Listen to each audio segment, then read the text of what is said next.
Hey everybody, it's Commander Clyde. Welcome back to another patch notes video. Today we're going to be looking at 7.2, the Ascendant Warrior update, which is the much anticipated Mulan release. Of course, before we get to that, I guess we can talk quickly about the whole design controversy, I guess, if you want to call it that. Everyone was kind of annoyed by the fact that the teaser that Hi-Rez put out a couple weeks ago is different from what the final art was for the character design. And I think that bothered some people. Of course, as was explained by Titan Isaiah, you can see his name down here, he always does the patch notes. This was the original design from the beginning. The other image was a teaser image for it, which, now that I've thought about it, I think I'm more just like, I don't like teasers or data mining for that, because when that teaser was put out, nobody knew what it was until somebody was like, it's Mulan, and then, you know, goes from there. Of course, data miners can kind of ruin surprises like that by putting names to things before they're actually finished, which can lead to controversy because Hi-Rez isn't able to do things as they would normally intend, and they get spoiled early, and then everything goes wrong. Everybody gets upset because they expected something different far too early, which isn't a big deal. My only thing is, if you're going to tease something, can you at least use something from the actual design and not an image that's not going to actually be part of the final design? Anyway, it doesn't bother me that much. I just wish it was handled differently. So now that we talked about that, let's get on to the patch notes here. Talk about everything. So passive first, Mulan utilizes a sword, spear, and bow with her abilities and can gain skill towards them by damaging enemy gods. Her expertise in each weapon provides different bonuses. Mulan also gains a buff every 10 seconds that reduces the cooldown of the next non-ultimate ability used by 2 seconds. Sword skill 600, 2400, up to 6000 damage done for the highest tier of passive. Spear is the same, and then bow is 300, 700 to 1500 damage done. Skill gain for minions 20%. Cross strike. Mulan swings her sword with precision, striking twice and dealing damage to all enemies hit. At skilled, 600 damage, as we see up here with the passive. Mulan gains an attack speed increase after using this ability. Adept, Mulan strikes a third time in a large cone in front of her, and mastered, Mulan gains 5% attack speed. Damage per hit, 75 up to 155, plus 30%, 25% attack speed buff. As we see at the skilled level, duration 4 seconds, cost 60 to 80, cooldown 16. Up to 12. Long early cooldown on this. It does hit twice. So here at rank 1 we're looking at 150 plus attack speed with a 16-second cooldown. Not too bad. Early, that's fairly balanced there. Supposedly, now I didn't watch the patch notes show, Mulan is intended to be more of a late game warrior, which I thought was very interesting. Most warriors are not designed with that in mind. So this is a fairly balanced cooldown then for this ability. Early, 150 damage can be a lot. See when you hit Adept, but the thing about Adept is you're probably not hitting that third one until you've gotten this ability ranked up quite a bit. You're probably going to be a fairly decent level by the time you get this, so it's not that unbalanced. This doesn't unbalance the early game or anything.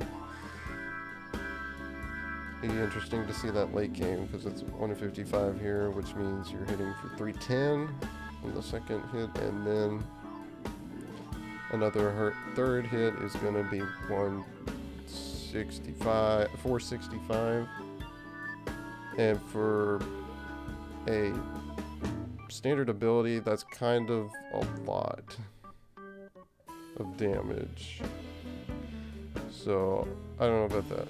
But of course, by the time you get that to full rank eventually, I don't know if you get all 3 bonuses once you get to the highest tier. They don't explain that. If those stack and you get to keep this, the 3rd strike, that's kind of silly.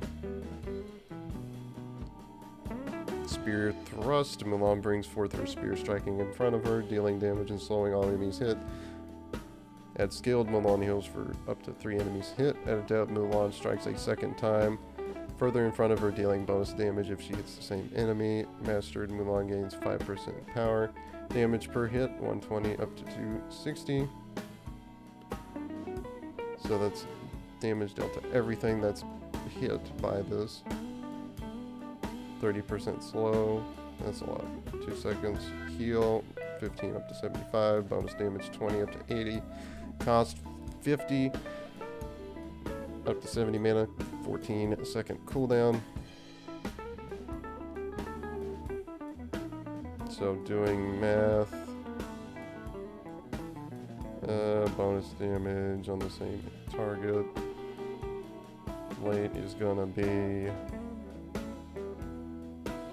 340 plus. So we get 15 here, 35 here.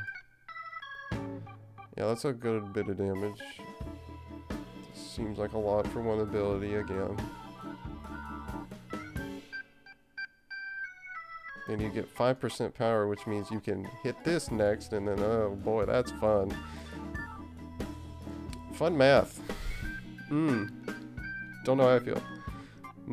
Grapple, Mulan readies herself and fires an arrow with a rope attached to it. If she hits an enemy god, she stuns them, dealing damage and pulling them towards her while dashing and hitting them again for extra damage. At skilled, Mulan gains a protection buff after hitting an enemy god. At adept, Mulan is able to dash to walls. At mastered, Mulan gains 5% movement speed. Arrow damage, 90 up to 270 plus 50%. Stun is 0.8 seconds. Bonus damage, 40 up to 80. Where's the bonus damage? While dashing and hitting them again. Okay. So you have to hit them with the dash, which I'm assuming is targeted. Protection increase 15 up to 35. 4-second duration, cost 60, cooldown 16 seconds. Now, I do think these cooldowns are pretty fair. Personally, these numbers, I mean, they're fairly high cooldowns, as they should be for how these abilities function. Way again, doing math, that's 350 plus 50%. Well, you get this plus 50% and then 80 plus 20, and lots of fun numbers. Divine Mastery, Mulan brings forth her entire arsenal, dashing forwards with sword slashes, dealing damage and ruining enemies for 1 second. If she hits an enemy god during the dash, Mulan uses her new divine energy to knock up enemies with her spear before firing a large projectile attack with her bow. Dealing damage with any part of this ability gains skill toward the weapon used. Sword damage is 320 plus 60% of your physical power. So I'm assuming how that works is after you've used an ability, right? And you're in that stance, it does that damage. It can't do all of these. If it does all of them, that's unbalanced, and I don't think it does. I think it's based on whichever stance you're in. It'd have to be, right? These numbers would be insane if you added that up. That's 320. That's 670.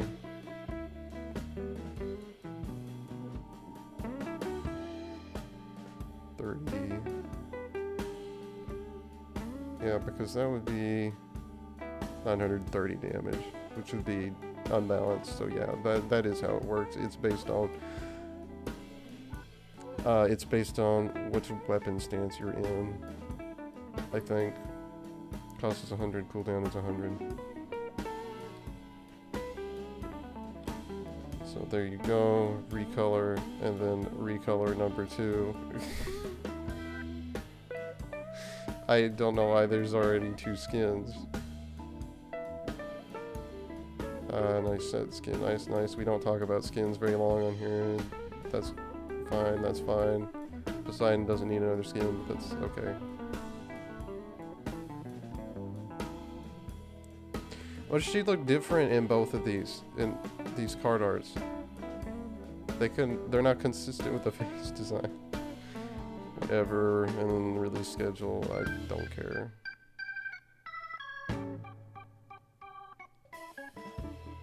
Eviction issue or percent was not affected by increased healing effects. What? Percent? Oh, that's interesting. Fixed an issue where percent healing, percent HP missing healing was not being affected by increased healing effects. For clarity reasons, the intended effects of healing interactions are: healing increase should increase all ability-based healing, not increase any type of lifesteal, not increase HP 5. Healing reduction should decrease all ability-based healing, decrease lifesteal, not decrease HP 5. Epic. These are a bunch of weird things. Totem of Coup. Totem is intended to stay on the conquest map until a team takes it. Once it has been successfully taken after 15 minutes, it will not respawn. This change was made in 7.1 but not properly messaged. So yeah, if you guys remember, it used to just despawn at 15 minutes. Now it will spawn and not make any more subsequent spawns after 15 minutes. But it will stay up if it has not been taken after that amount of time. And they did not communicate that, and people were confused as to why it was still on the map. Not a big deal. Yeah, whatever, I don't care about these things. I don't really like to read all the bugs like that, because there's so many that get patched all the time, and it's just... I mean, and these are boring things, we don't care about these. You guys want to see the god and item changes anyway. Yeah, skipping all that esports stuff.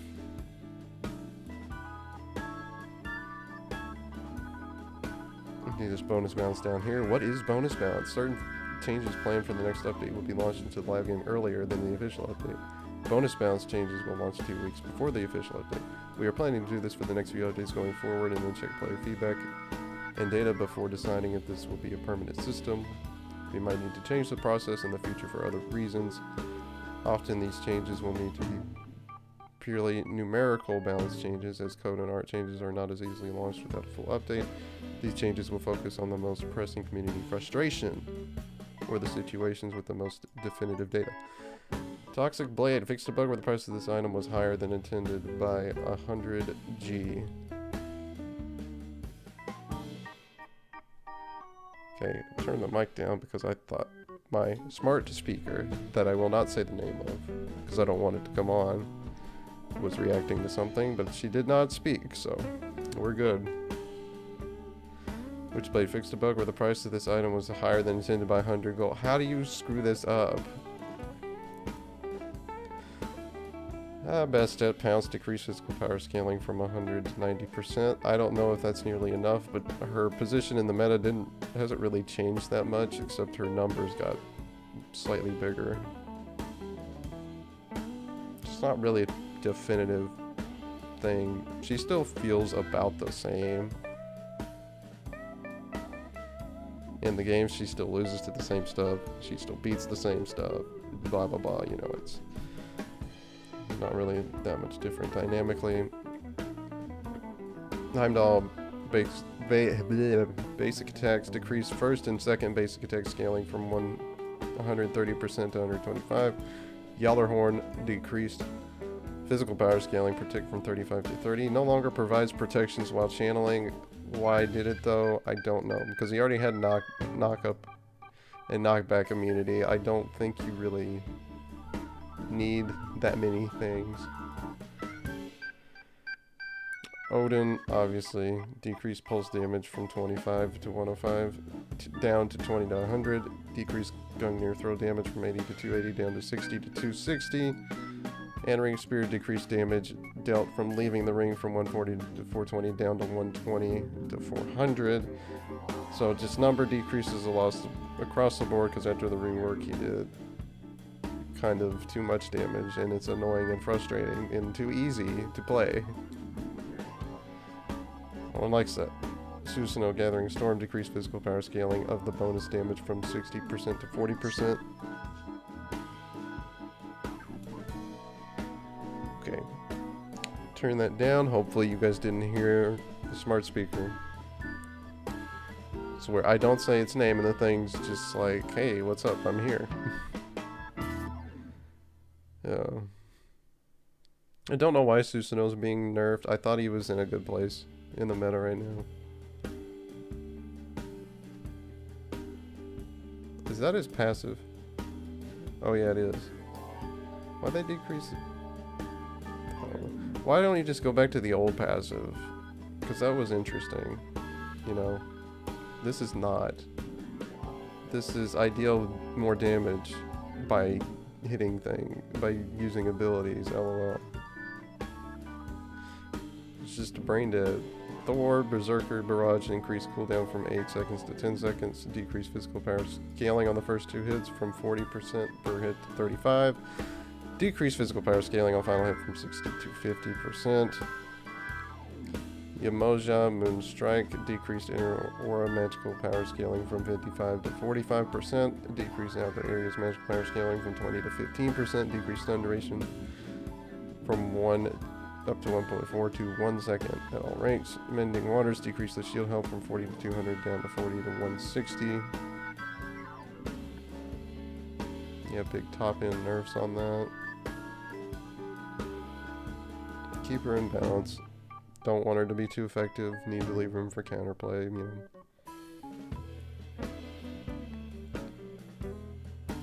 And some stuff here.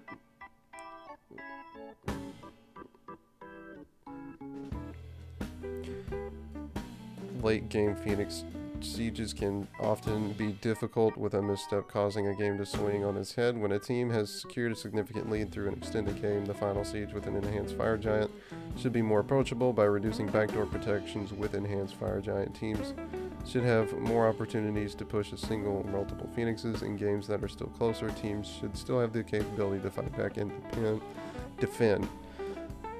So, I mean, logic with that is if you're getting enhanced Fire Giant, you're probably ahead and you should just be able to win the game, you know? It's not really right for a game to be drug out just because the opponent is able to defend.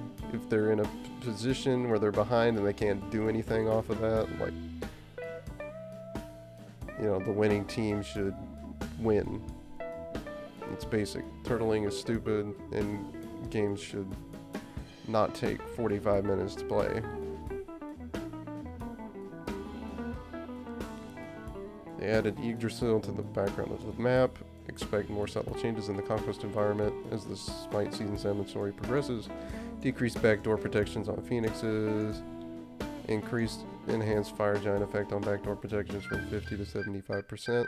This means you get 12.5% reduced damage to structures with no minions in the area. Previously it was 25% while having the enhanced Fire Giant buff. And then Dual Lane Alpha Harpy increased base XP from 40 to 50.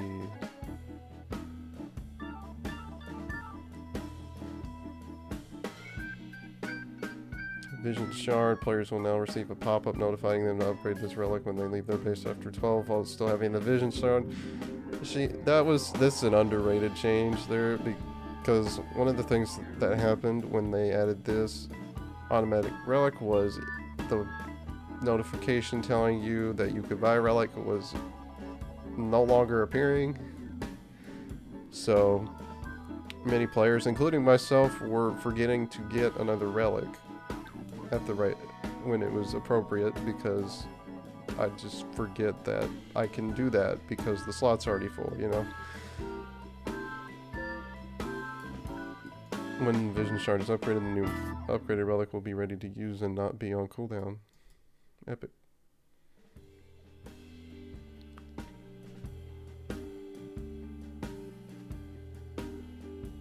There's an issue where this consumable is always instant cast. It will now follow your ability casting option, normal, quick, instant.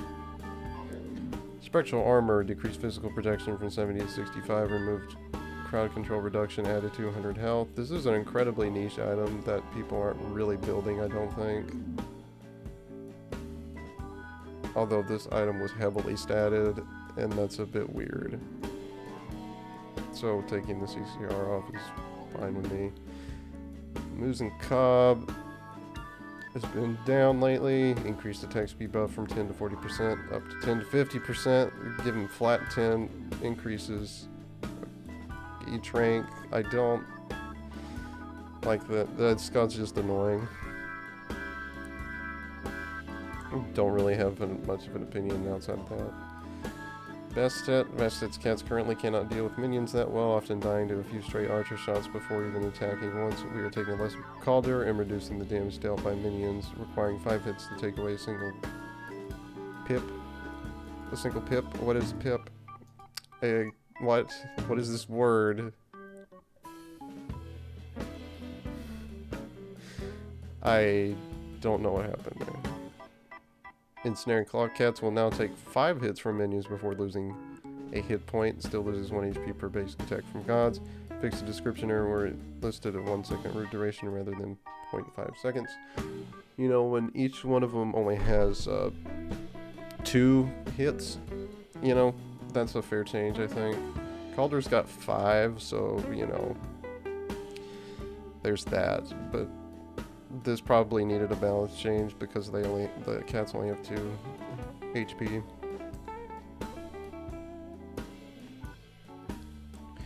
The Camazotz got a little overbuffed earlier last season, bringing down a little bit. Essence Drinker decreased passive buff from 8 to 6% lifesteal and increased healing. Vampire Bats decreased buffs per stack from 4 to 3%. And then Kukulkan, been performing very well.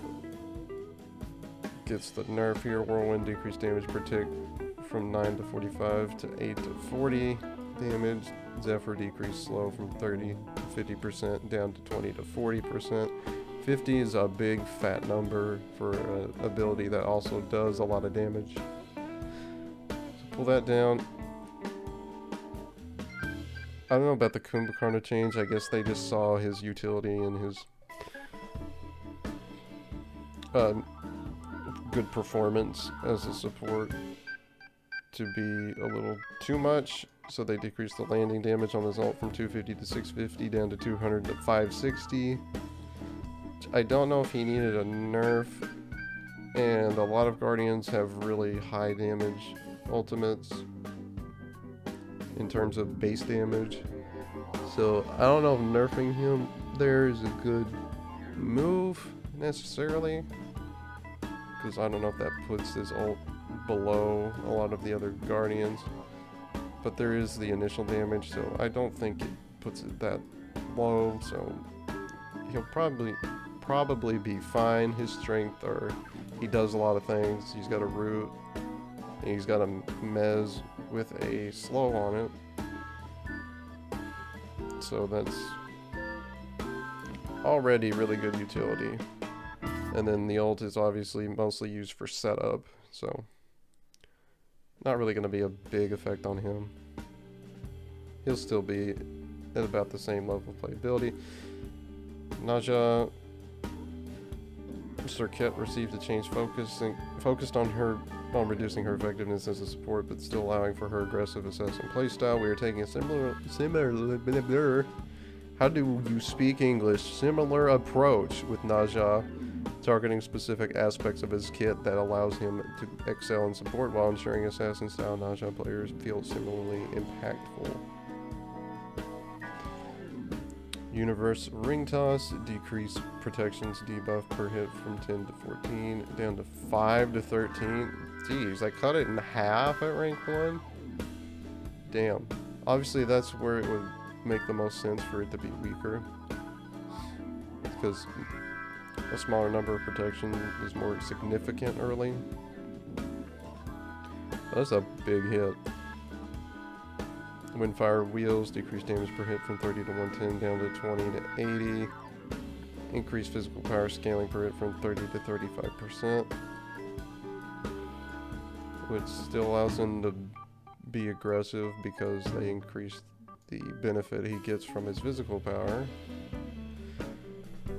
That's usually the logic with why they reduce space damage but bring up the scaling.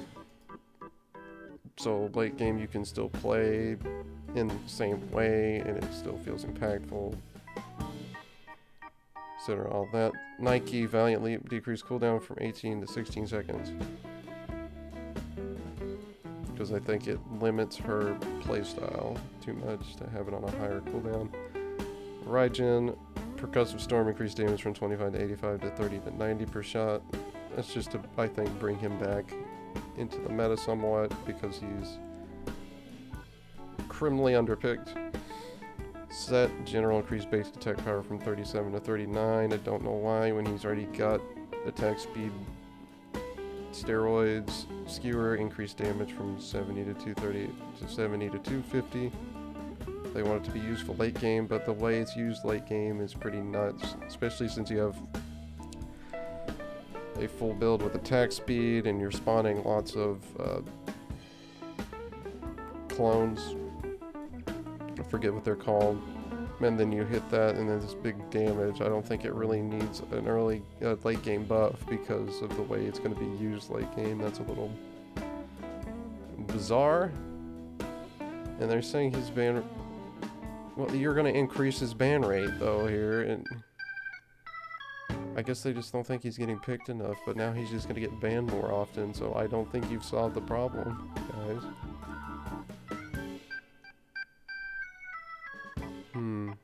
I don't know, you'd have to see it perform in game. Because, I mean, those aren't really ban-worthy changes. I don't think it puts him to that level. But you'd have to see how it impacts the game. Mana Colossal Fury, they just want him to get up because he struggles to compete with other warriors, and that he very much does. His early game is kind of terrible most of the time. His mid game is also kind of terrible.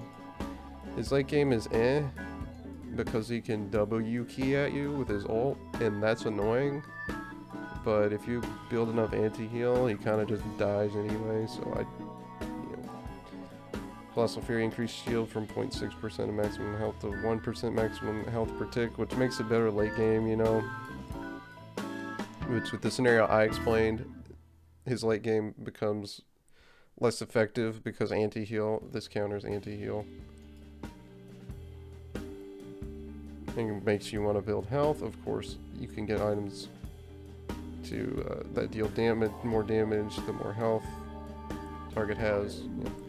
Which this is not even the biggest change. The biggest buff is this one. Successful attacks on enemies while in the ult now provide 5% movement speed for 3 seconds. This effect stacks up to 3 times. So that's a lot of movement speed to get for just hitting people. When there's already an item in the game that does that, which I guess they don't want you to have to build it because that's bad on the mana in a like a practical conquest situation. But could you also just build Atalantos if you wanted to, just to be that guy, and then get insane movement speed, and you become the god of W, and just mash that key down, dude. It's really dumb. Xbalanque, inherently underplayed. Oh, he was for a long time.